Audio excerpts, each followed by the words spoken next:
Good day, and welcome to Trusting God at All Times, a daily devotion of Peakland United Methodist Church in Lynchburg, Virginia.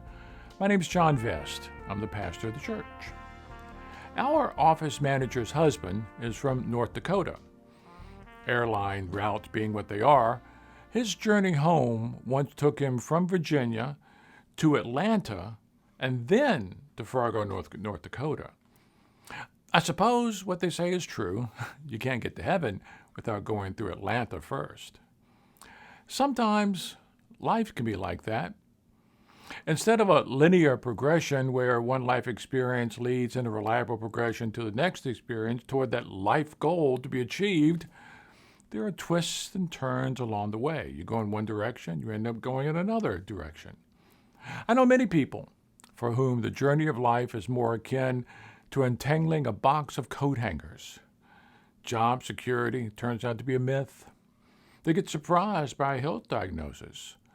School may be done, but then they can't get accepted into that medical school or that hygienist program or that physical therapy placement or that final certification you need just to establish yourself. No one in their right mind goes into a marriage anticipating a divorce, but divorce happens. A car accident results in a debilitating injury, and I'm sure you can think of many more scenarios. No, life is rarely linear.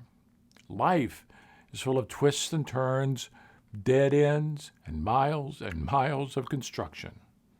But here's a story to think about.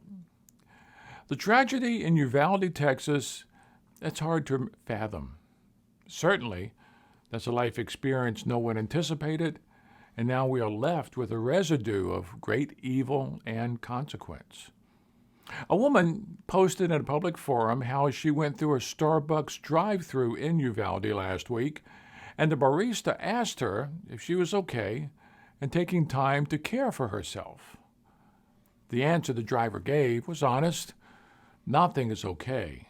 But she said, "I'm going to keep trying." And then, in a polite manner, she asked barista, "How about you?"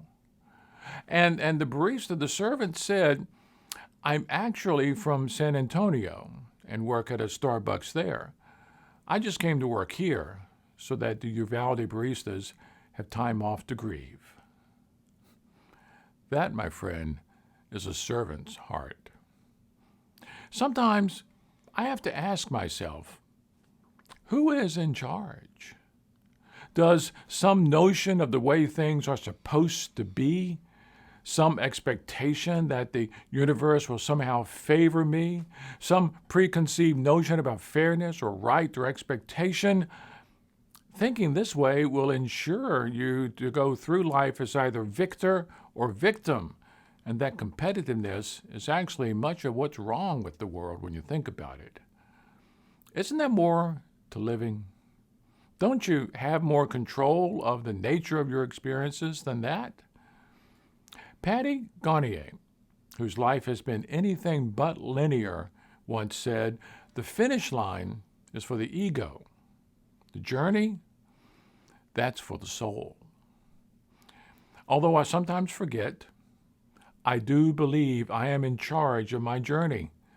I can choose to give or receive. I can choose to love or to hate. I can choose to live in despair, or I can choose to live in hope. I can live to feed my ego, or I can live to feed my soul. In the 11th chapter of Luke's Gospel, we read these words. "Your eye is the lamp of your body. When your eye is sound, your whole body is full of light. But when it is not sound, your body is full of darkness. Therefore, we are cautioned, be careful, lest the light in you be darkness." My friend, if your life has become like an old box of coat hangers, all knotted up, a big jumble of contradicting pressures pulling at one another, think about this.